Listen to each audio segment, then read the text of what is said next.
시카고 방세 시간입니다.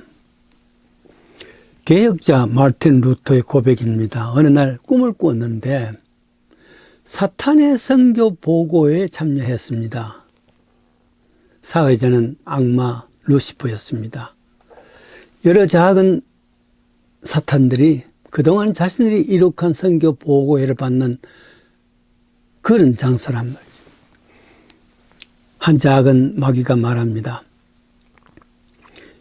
예수쟁이들을 잡아서 사자굴에 던져놓고 십자가에 달고 그리고 또 불에 태우고 화형에 처했는데도 불구하고 어찌해요 저들은 배교는 고상하고 오히려 찬송 부르면서 웃으면서 죽습니다.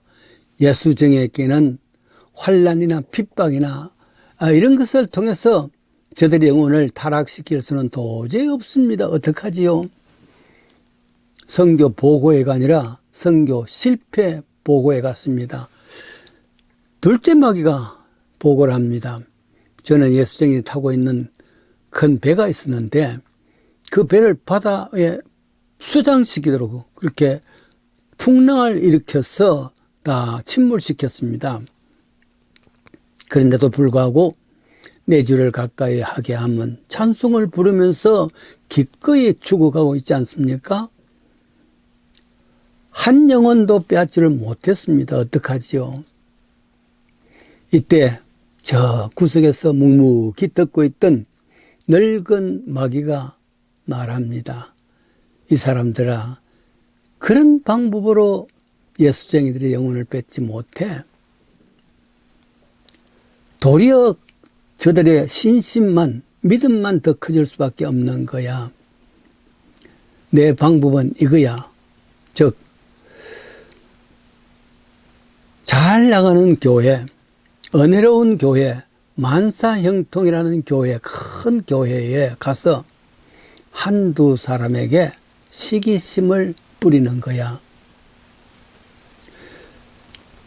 그래서 서로 싸우게 만드는 거야. 그러면은 금방 무너질 수 있는 거야. 그렇습니다.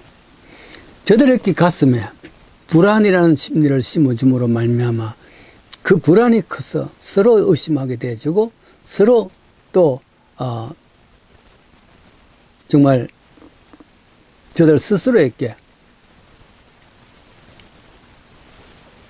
이런 시기심이 불타올라서 결국은 서로 상하게 되는 거야.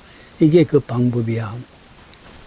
왜냐하면 불안이라는 심리를 허락해 줌으로 말미암아 서로 시기심을 갖게 함으로 말미암아 그런 씨앗을 뿌려줌으로 말미암아 저들은 교회 개혁이다 하는 명분을 가질 수 있어서 그것 때문에 서로 싸우게 만들고 결국은 신자들이 예수쟁이들이 뿔뿔이 흩어진다요.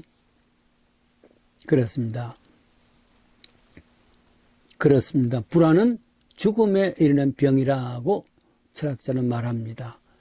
시기심은, 불안은 자신만 아니라 이웃도 공동체까지도 불안하게 만들어서 흩어지게 되는 겁니다. 16세기에 루터가 꾸었던 그 꿈의 방법이 21세기 교회에도 동일하게 적용될 수 있을 겁니다. 삼국지에는 수많은 영웅이 나옵니다. 그래도 대부분 그중에 제일은 관원장이라 그럽니다. 저는 관원장보다는 차라리 조자룡 같은 사람이 더 위대하다 생각을 해봅니다. 관원장은 어떤 것도 그의 마음을 형으로부터 빼앗을 수가 없습니다. 형에 대한, 유비에 대한 지극한 충성이죠. 그래서 나중에 조조가 수많은 것으로 유혹을 했지만 요지부동 안 됩니다. 네, 나중에 저 남쪽의 오나라 대장 여몽과 많은 싸움을 하게 됩니다. 그러나 사실은 대장 여몽은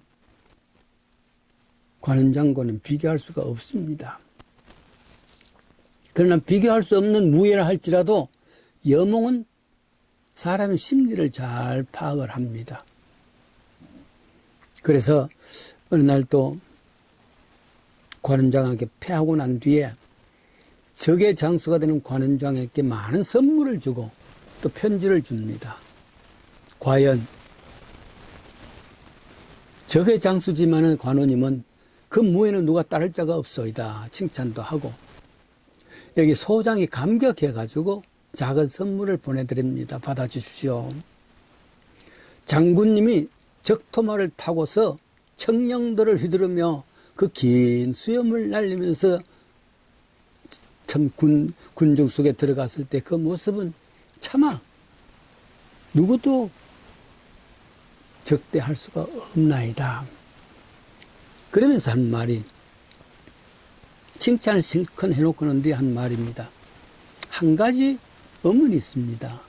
관원장님, 주무실 때 그 긴 수염이 이불 속에 들어가서 주무십니까? 이불 속 밖에 나와서 주무십니까? 그런 질문입니다. 궁금합니다. 그러고 난 뒤에 보니까 관원장이 잠을 잘 수가 없어. 왜? 잠자다가도 벌떡 생각나면은 내 수염이 이불 안에 들어있느냐, 이불 바깥으로 나와 있느냐, 그게 된 생각입니다. 지금 사실은 전쟁 중에 사느냐 죽느냐 그게 문제인데, 관원장은 내 수염이 이불 안에 들어가서 자느냐, 이불 밖에 나오느냐, 그게 더 고민하다 보니까 잠을 못 이루었습니다.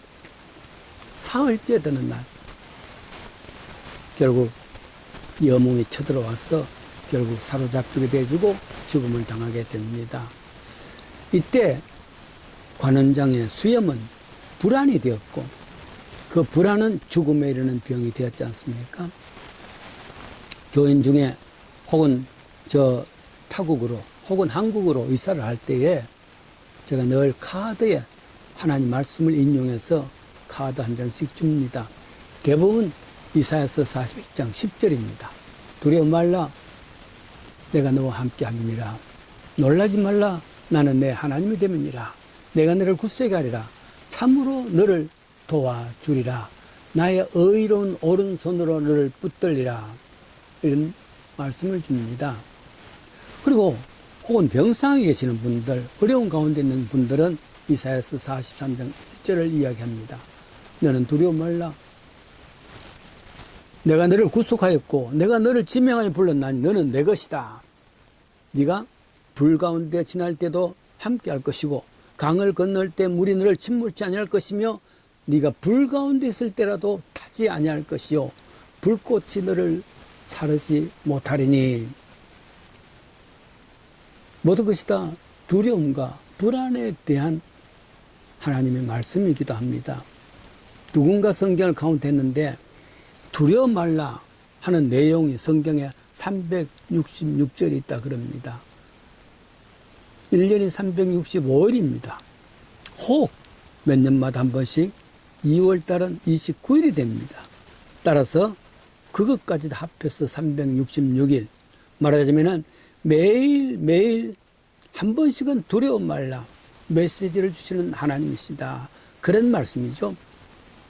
이 두려움과 불안이 되고, 불안은 결국 죽음에 이르는 병이기 때문에 이 불안에 대해서 성경 철저하게 이야기한 것이란 말이죠. 여러분, 터치볼이라고 아십니까? 인생은 터치볼이라 생각해 봅니다. 터치볼은 두 팀으로 만들어서 살아있는 사람은 금 안에 있게 됩니다. 저 상대방에서 볼이 던져져서 내가 터치가 되는 것 같으면 금 밖으로 나간, 그건 죽은 것이랍니다. 순서가 없습니다. 언제 공이 올지 모릅니다. 그래서 저는 죽을지 모릅니다. 그래요. 맞으면 금 밖으로 나간단 말이죠. 순서 없습니다. 언제 올지 모릅니다. 그래서 늘 불안한 것입니다. 이 불안은 결국은 매일매일 사람이 죽어가는 것이죠. 마가복음 4장 35절입니다. 그런 의미에서 예수님께서는 때마다 제자들에게 똑같은 그런 말씀을 하십니다.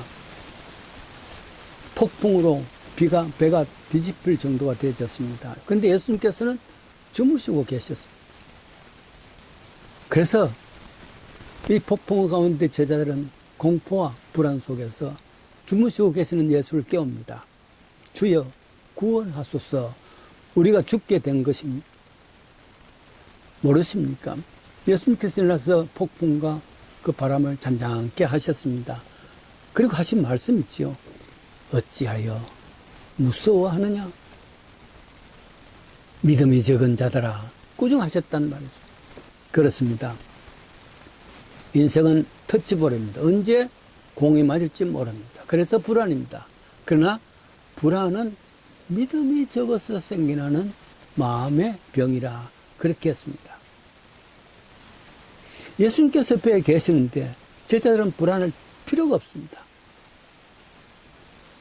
지금 마치 코로나 바이러스로 인해서 온 세상의 불안 가운데 있습니다. 태풍이 부는 것이죠. 누가 언제 터치볼이 되어서 죽음으로 몰아갈지 모릅니다.